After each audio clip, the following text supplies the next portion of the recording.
ഈശ്വര സന്നിധിയിലേക്ക് സ്വാഗതം. ആദ്യമായിട്ടാണ് ആരെങ്കിലും ഈ ചാനൽ കാണുന്നതെങ്കിൽ സബ്സ്ക്രൈബ് ചെയ്യുക.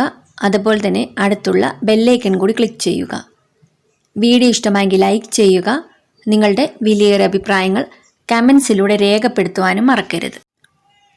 നമ്മുടെ വീട്ടിൽ നാം പൊതുവെ വയ്ക്കുന്ന ഈശ്വര വിഗ്രഹങ്ങളിൽ പ്രധാനപ്പെട്ടതാണ് ശ്രീകൃഷ്ണ വിഗ്രഹം. വീട്ടിലെ പൂജാമുറിയിൽ സ്ഥിരം സാന്നിധ്യമായിരിക്കും ഇത്.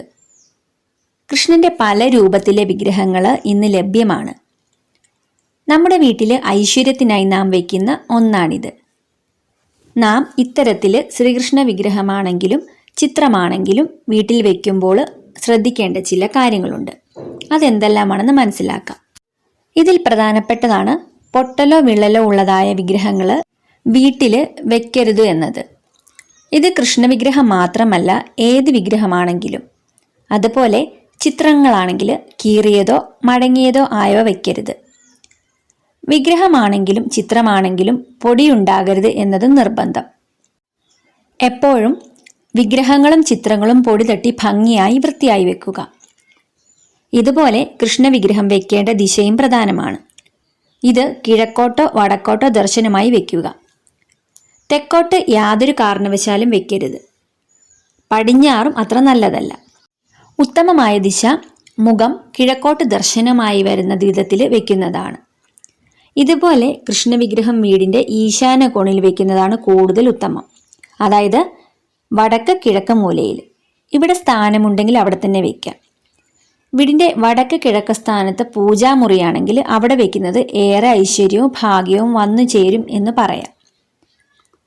പൂജാമുറിയിൽ ഇത് വയ്ക്കാം, അല്ലെങ്കിൽ ഹാളിൽ വയ്ക്കാം. എന്നാൽ ഇത് യാതൊരു കാരണവശാലും ബെഡ്റൂമിലോ അടുക്കളയിലോ വെക്കരുത്. പലരും ഭക്തി കൂടി അതിൻ്റെ ഭാഗമായി ഇത് ബെഡ്റൂമിൽ വയ്ക്കും. ഉണരുമ്പോൾ ദർശനം കിട്ടുക എന്നതാകാം ഉദ്ദേശം. എന്നാൽ ഒരു കാരണവശാലും ഇത് ബെഡ്റൂമിൽ വെക്കരുത്. അതുപോലെ വെറും തറയിൽ വിഗ്രഹം വെക്കരുത്. ഒരു പീഠത്തിൽ മഞ്ഞപ്പട്ട് വിരിച്ച് അതിൽ വിഗ്രഹം വെക്കുന്നതാണ് ഏറെ നല്ലത്. വിഗ്രഹം നമ്മുടെ തലയ്ക്ക് മുകളിൽ വരുന്ന സ്ഥാനത്ത് വെക്കരുത്. നമ്മുടെ തലയുടെ ലെവലിൽ, അല്ലെങ്കിൽ അതിന് താഴെ മാത്രമായി ഇത് വയ്ക്കുക.